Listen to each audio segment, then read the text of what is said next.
met Sharon at the University of Michigan. It was probably around 1966, and I met her through our mutual friend, Janet. And when did you meet Jimmy? I didn't meet Jimmy until Sharon and Jimmy's rehearsal dinner. And what I remember about him is that he gave the most articulate, beautiful speech that night. Marvin, tell us about when you met Sharon for the first time. I met Sharon the first time, I think it was 1966. I was in dental school and she was visiting her girlfriend Barbara Goldman at Ohio State, and we went on a movie date. And the movie was sort of crummy, as I recall, but I was really taken with Sharon. And so we had to wait in the lobby of the theater until the movie was over, and she kept asking me to marry her. And I said, you know, I really would think about it, but I had a date the next night, so I probably would pass on the idea. Were you wearing this particular hat that night? I wasn't wearing this particular hat, but I think I did have a hat on that night. Well, perhaps that's why she turned you down. And when did you meet Jimmy? I met Jimmy, I think it was during the war. We were stationed in Drambuie, and I was we both were in the British Thermal Unit, the fighting BTUs. Well, I think I've known Jimmy all my life, although he was this little kid. But I remember him being a little kid. And Sharon, remember when I met you, I was giving a party, and your mother and Rhea Bierfeld arranged for us to meet in California. Remember? Oh, that was such a long time ago. That's neat, Norma. When did you first meet Sharon and Jimmy? At my wedding. No, at an engagement party. Or dinner prior to that. And it's been a wonderful relationship ever since. I have known Sharon and Jimmy my entire married life in Kansas City. John and I moved here 37 years ago, and Jimmy and Sharon had always been a part of John's life and happily became a part of my life when we moved back here. I think I first met Sharon at the very beginning of our 8th grade year at Southwest, and we became instant friends. And one of the earliest things that I remember is that we were on the bus going to the plaza, and Sharon was very upset. And when I asked her what was wrong, she said she confided in me that her mother was pregnant. And she was so upset. How could her parents do this to her? And as it's turned out, I think years later, she forgave them, and she has this wonderful, sweet brother, Byron. He's all right. He's wonderful. Anyway, I've known Jimmy since our Sunday school days, from kindergarten on. And what I remember about Jimmy in those early years of Sunday school was that he was a troublemaker.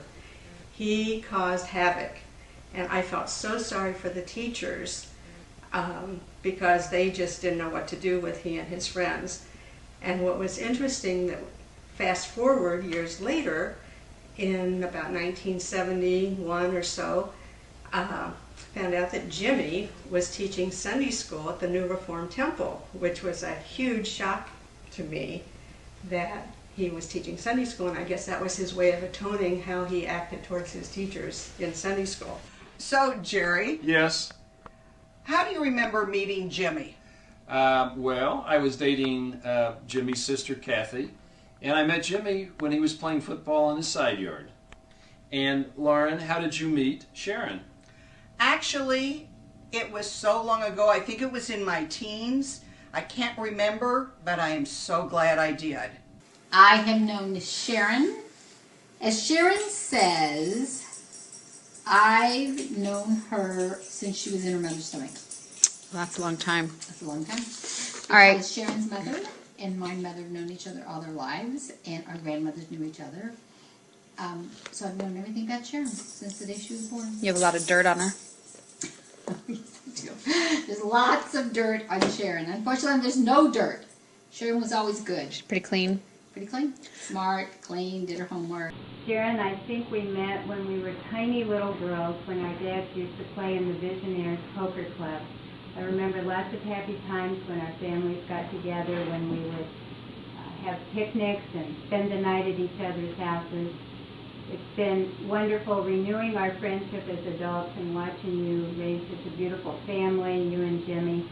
I want you to know I've loved you and admired you all these years, and I wish you many more happy, healthy birthdays, both of you together, in good health. Ditto. No.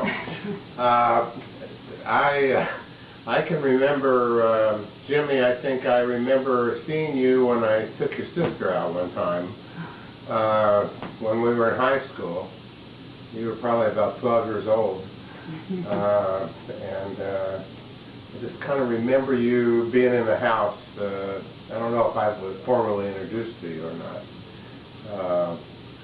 And Sharon, I remember, I really probably met you before Terry and I were in Washington, D.C. in 1968, but I do remember being with you then as really the first encounter.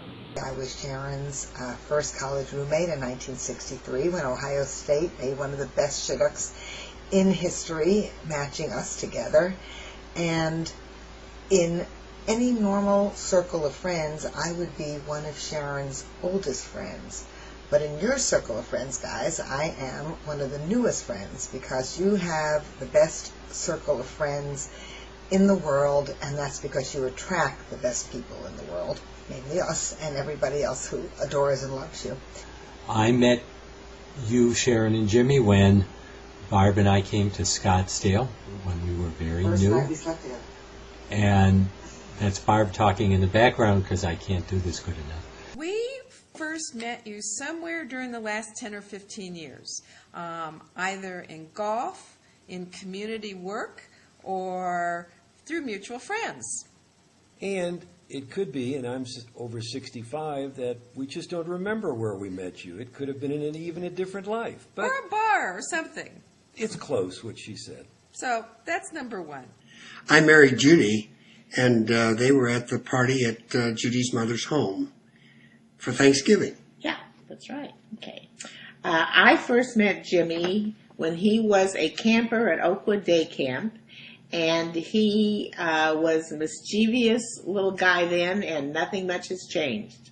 I met Sharon when I was a freshman, or no, 8th grader at Southwest High School, and she was really smart, and that hasn't changed either. We were at a dinner party, and Sharon and I started talking about owning a children's shop. And we were into the creative element of wonderful cribs and toys and outfits and all of this. We spent all our time doing that, and Ed and Jimmy were figuring out the financial details of how it would be to own a store on the plaza in Kansas City.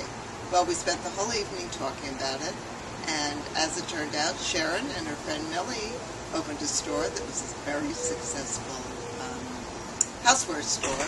I went on to Saks as a personal shopper for 15 years. We didn't get together with our store, but we remained friends, and we're very happy to celebrate her birthday.